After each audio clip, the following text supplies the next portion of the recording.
Welcome to syllabus heater. आज हम बात करेंगे फिजिकल पॉलिसी की। फिजिकल पॉलिसी क्या होती है, यानी राजकोषीय नीति। हिंदी में इसे राजकोषीय नीति कहा जाता है।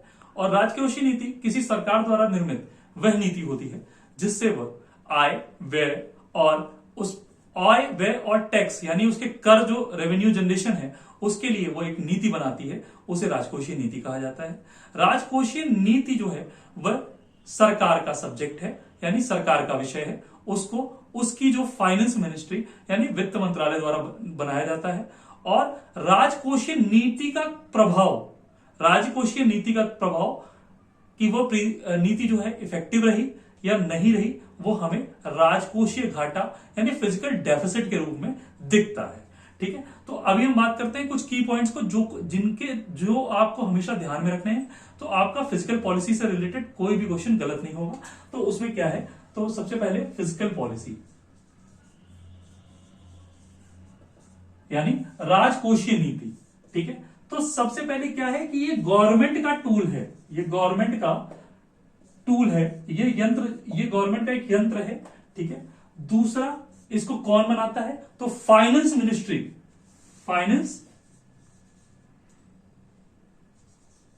मिनिस्ट्री इसको बनाती है। ठीक है, राजकोषीय नीति जो है फाइनेंस मिनिस्ट्री बनाती है।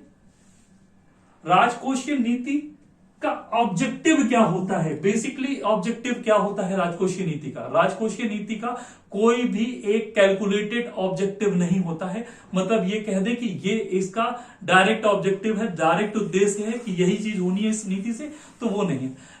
राजकोषीय नीति का जो उद्देश्य होता है वो डाइवर्सिफाई है। उसका मतलब है कि सस्टेनेबल डेवलपमेंट यानी इंक्लूसिव डेवलपमेंट, समग्र विकास की बात करता है।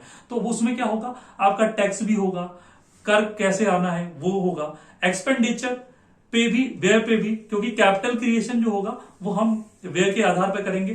ठीक है, तीसरा हम निर्यात को बढ़ावा देने के लिए भी राजकोषीय नीति अपनाएंगे, क्योंकि जिस तरीके से निर्यात बढ़ेगा तो हमारा इकोनॉमिक स्टेबिलिटी यानी जो क्या कहते हैं कि अर्थव्यवस्था की स्थायित्व बढ़ेगा।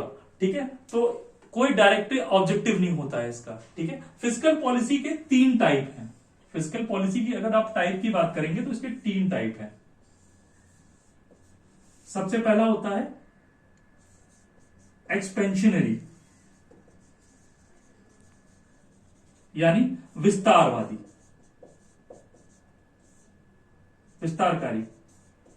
ठीक है, दूसरा होता है कॉन्ट्रैक्शनरी, तीसरा न्यूट्रल। देखिए, एक्सपेंशनरी विस्तारकारी जो राजकोषीय नीति होती है उसमें क्या होता है कि सरकार अपनी तरफ से पैसा मार्केट में लगाती है जिसके द्वारा वो विकास के कार्य करेगी। तो सरकार मार्केट में पैसा कैसे बढ़ाएगी या फिर कैसे कैश फ्लो या लिक्विड फ्लो बढ़ाएगी, तो वो टैक्स कम कर देगी, इंटरेस्ट रेट कम कर देगी। और ये जो स्थिति है एक्सपेंशनरी वाली स्थिति है, इसमें आप ये ध्यान रखिएगा, ये जो है रिसेशन के टाइम पे यानी मंदी के टाइम को उबारने के लिए इस नीति का प्रयोग किया जाता है, जिसको एक्सपेंशनरी नीति कहा जाता है। कॉन्ट्रैक्शनरी जो है इसका हिंदी में शाब्दिक अर्थ होता है संकुचनकारी जो नीति होती है, संकुचन अपने आप में बता रहा है कि उसको क्लोज करना है, दबाना है, तो संकुचित करना है। तो उसके लिए क्या करेंगे, संकुचित कोई अर्थव्यवस्था कैसे होगी, संकुचित अर्थव्यवस्था होगी उससे लिक्विड यानी कैश निकाल लिया जाए। तो कैश निकाल लिया जाए, तो कैश कब निकाला जाता है, सबसे बड़ी बात, कैश कब निकाला जाएगा किसी इकोनॉमी से, जबकि इन्फ्लेशन बढ़ा हो यानी महंगाई पीक पे हो। ठीक है, महंगाई बढ़ी हो, इन्फ्लेशन रेट इंक्रीज हुआ हो, तो उस टाइम पे हम क्या करेंगे, टैक्स रेट इंक्रीमेंट कर देंगे। ठीक है, एक्सपेंडिचर जो गवर्नमेंट का है वो कम कर देंगे। तो उससे क्या होगा, मार्केट में पैसा सोख लेगा, इंटरेस्ट रेट को मैनिपुलेट करेंगे, जिससे मार्केट में पैसा कम हो जाएगा, तो इन्फ्लेशन कंट्रोल यानी महंगाई कंट्रोल हो जाएगी। तो कॉन्ट्रैक्शनरी नीति जो है यानी संकुचनकारी नीति सबसे ज्यादा अपनाई जाती है तब जबकि महंगाई पीक पे हो। न्यूट्रल क्या है, न्यूट्रल का मतलब होता है तटस्थ, शाब्दिक अर्थ है तटस्थ।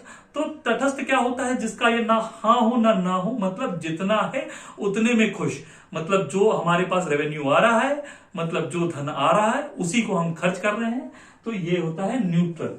ठीक है, तो ये हमारी फिजिकल पॉलिसी थी। फिस्कल पॉलिसी याद रखिएगा, ये सरकार का यंत्र है, ये सरकार द्वारा निर्मित नीति होती है। इसमें जो है सेंट्रल बैंक का रोल नहीं होता है, ये नीति सरकार द्वारा, उनके वित्त मंत्रालय द्वारा बनाई जाती है। ठीक है, तो ये आज की क्लास थी आपकी फिस्कल पॉलिसी की। अगर आपको फिस्कल पॉलिसी समझ में आई हो तो आप हमें लाइक करें, कमेंट करें और ज्यादा से ज्यादा शेयर करके हमारा प्रोत्साहन बढ़ाएं। धन्यवाद।